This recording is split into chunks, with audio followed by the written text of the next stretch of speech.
हम सतर्कता बरतते हुए आपको ये तस्वीरें दिखा रहे हैं या बातें बता रहे हैं। पहला एस्पेक्ट ये है। दूसरी चीज़ें ये है, जिन जिन जगहों पर जो नुकसान पहुंचाया गया उसकी डिटेल्स हमने आपको दी है। या तो ये हिजबुल मुजाहिदीन जो मुजफ्फराबाद से ऑपरेट करता है उसके ठिकाने को पर भी हमला गया है, और चक अमरू जैसा बता रही थी, चक अमरू भी पंजाब में है लेकिन कश्मीर के बॉर्डर पर, वहां पर भी हमला किया गया है। बहावलपुर में हमला किया गया है जो जैश का हेडक्वार्टर है। लेकिन आज की सबसे बड़ी खबर वही है जो आप बार बार दर्शकों को बता रहे हैं, और वो बड़ी खबर ये है कि 71 के बाद पहली दफा पाकिस्तान के घर में घुसकर पाकिस्तान की जमीन पर याद रखिए, पीओजे के नहीं, पाकिस्तान की जमीन, पाकिस्तान के कब्जे वाले कश्मीर लाहौर में से 40 किलोमीटर दूर, उनके पंजाब में लाहौर से 40 किलोमीटर दूर हमला किया गया। हमारे सैनिकों ने मिसाइल अटैक किया है, मिसाइलें दागी हैं उन आतंकी ठिकानों पर जिन्होंने बार बार हर कीमत पर आतंक जो है वो कोशिश की थी कि फैला सके, लेकिन ये सब के सब जो है नेस्त नाबूद हो गए हैं। ये देखिए, पुलवामा का हमला 12 दिन बाद एयर स्ट्राइक हुई थी, पहलगाम का हमला 14 दिन बाद, और 14 दिन बाद पहलगाम का यह बदला लिया गया है। भारत की तरफ से 9 ठिकानों पर, आतंकियों के 9 ठिकानों पर स्ट्राइक की गई है, और यह खबर आ रही है कि तीनों सेनाएं इसमें शामिल थीं। भारतीय नौसेना भी अरब सागर से इसमें शामिल थी, भारतीय थल सेना भी शामिल थी, और एडवांस्ड वेपन्स का इस्तेमाल हुआ है। क्या है वो एडवांस्ड वेपन्स, इस पूरी जानकारी के लिए हमें इंतजार करना होगा। 10 बजे प्रेस कॉन्फ्रेंस होगी, 10 बजे देश को बताएगी भारतीय सेना कैसे ये हमले हुए हैं, कैसे पाकिस्तान में 1971 के बाद पाकिस्तान में जाकर हमले किए हैं भारतीय सेना ने, पाकिस्तान की जमीन पर हमला किया है भारतीय सेना ने। और लेकिन भारतीय सेना बार बार साफ किया गया है कि ये पाकिस्तान की सेना पर हमला नहीं हुआ है, पाकिस्तान के सैन्य ठिकाने पर हमला नहीं हुआ है, पाकिस्तान के पाले हुए आतंकियों के ठिकाने पर हमला हुआ है। और पाकिस्तान के पाले हुए आतंकियों को वो जो अपने पंजाब प्रांत में भी रखता था, उन ठिकानों पर भी हमला हुआ है, चाहे वो मुरीदकर हो, चाहे वो मुरीद के हो, चाहे बहावलपुर हो। ये वो सारे इलाके हैं जिनके बारे में पूरा स्टडी किया गया, पूरी इंटेल इकट्ठा की गई, और उसके बाद हमने टारगेट लॉक किया है। ये ऐसा नहीं है कि आनंद फानन में अटैक हुआ और इसीलिए 14 दिन लिए गए हैं। और ये भी खबर आ रही है कि ज्यादा वक्त और ले लिया जाता अगर हमें ये खबर ना मिलती, हमारी एजेंसियां हमें ये ना बता देती कि वहां से आतंकियों के मूवमेंट किए जा रहे हैं, क्योंकि पाकिस्तान को भनक लग गई थी कि हम कभी भी किसी भी वक्त एक बहुत बड़ा अटैक कर सकते हैं उन आतंकी संगठनों के हेडक्वार्टर्स पर।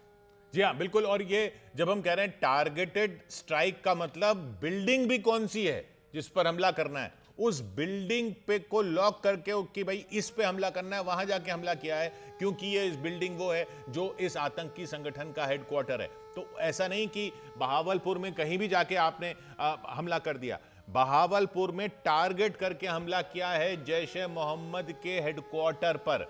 इसी तरह मुरीद के जो लाहौर के बगल में है, लाहौर से बहुत करीब है, वहां लश्कर-ए-तैयबा के हेडक्वार्टर की बिल्डिंग पर टारगेट करके हमला किया गया है। नीरज। किशोर, देखिए 9 ठिकानों पर हमला किया गया, और एक और महत्वपूर्ण जानकारी इस वक्त हम लोग ब्रेकिंग भी चला रहे हैं कि एनएसए अजीत डोभाल ने मार्को रूबियो, जो कि विदेश मंत्री और हाल में ही कार्यवाहक एनएसए के तौर पे उन्होंने कार्यभार संभाला है, उन्हें जानकारी दी। और ये जानकारी जो है भारतीय दूतावास की तरफ से दी गई है, न कि अभी विदेश मंत्रालय का हिस्सा है भारतीय दूतावास, लेकिन दी गई है भारतीय दूतावास की तरफ से। आधिकारिक जानकारी विदेश मंत्रालय और रक्षा मंत्रालय यहाँ देगा ही। दूसरी अहम बात की, जब आप कूटनीतिक ग्राउंड बहुत मजबूत रखते हैं तो जंगी मैदान में आपको खून कम बहाना पड़ता है, और भारत ने इस बार कूटनीतिक तौर पे ग्राउंड बहुत मजबूत किया था। प्रधानमंत्री नरेंद्र मोदी ने कई नेताओं से बात की है, उसमें सबसे अहम यह है कि सुरक्षा परिषद के 5 परमानेंट मेंबर में से 4 के राष्ट्र प्रमुखों से उन्होंने बात की। विदेश मंत्री एस जयशंकर ने 15 कुल जो सुरक्षा परिषद के परमानेंट नॉन परमानेंट मेंबर होते हैं उसमें 13 के विदेश मंत्रियों से बात की। इसके अलावा दूसरे राष्ट्रों के राष्ट्र प्रमुखों और विदेश मंत्रियों से लगातार बातचीत हो रही थी। तो ये जो हमला है, मार्को रूबियो को बताने का मकसद यह कि आपको याद होगा जयपुर निकलने से पहले बेंस जयपुर में मौजूद थे। उस दिन सीसीएस की बैठक होने वाली थी, यानी कैबिनेट कमेटी ऑन सिक्योरिटी की शाम को। उससे पहले उपराष्ट्रपति वेंस ने प्रधानमंत्री नरेंद्र मोदी को फोन किया था, और आज भी अगर आप उसका ट्वीट निकाल के देखें तो उन्होंने उसमें लिखा है कि हर तरह के असिस्टेंस देने को तैयार है। असिस्टेंस से मतलब होता है कि आपको हर तरह की जानकारी जो जरूरी है इस तरह के आतंकी लॉन्च पैड पे हमला करने के लिए, पाकिस्तान के अंदर जाकर हमला करने के लिए, वो आपको अमेरिका देने को तैयार है। और ये लोकलाइज्ड, देखिए ये लोकलाइज्ड हमला नहीं है, क्योंकि और भारत कह रहा है ये जंग नहीं है क्योंकि हमने तो आतंकी ठिकानों पर हमला किया है, लेकिन ये लोकलाइज्ड हमला नहीं है। ये सर्जिकल स्ट्राइक की तरह नहीं है। ये आप पाकिस्तान की जमीन पर पंजाब में गए हो, आप बहावलपुर में गए हो, आप मुरीदके में गए हो, हमला वहां पर हमला हुआ है। गए हो मतलब उनकी जगह पर हमला किया है बिना गए।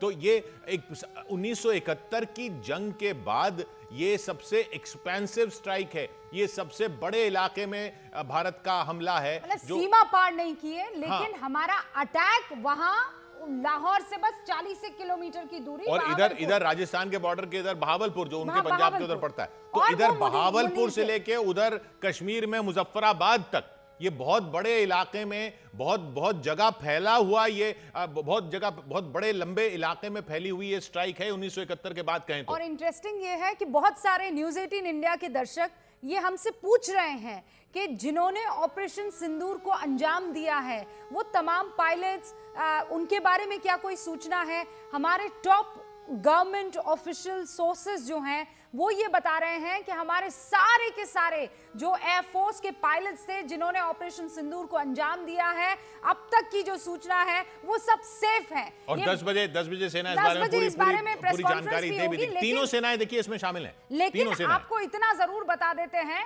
कि सब कुशल मंगल हुआ है, सब बहुत अच्छे से हुआ है। लश्कर तैयबा, जैश ए मोहम्मद, ये दोनों आतंकी ठिकाने, हेडक्वार्टर ठिकाने नहीं, हेडक्वार्टर को एकदम खत्म सिरे से खारिज कर दिया गया है। और बहावलपुर वो इलाका एक, और दूसरा मुंदीर वो इलाका जहां पर ये दोनों हेडक्वार्टर थे। और उसके अलावा कौन कौन से वो इलाके? कोटली है, मुजफ्फराबाद है, फिर आप आगे की तरफ आएंगे तो कुछ और वो इलाके हैं जहां पर आतंकी ठिकानों को एक एक करके जो है चाहे वो कश्मीर के एलओसी के उस तरफ हो, चाहे वो पाकिस्तान के बॉर्डर के उस पार, माफ कीजिए, पंजाब के बॉर्डर के उस पार पाकिस्तान के पंजाब में हो, चाहे राजस्थान के बॉर्डर के उस पार बहावलपुर में हो।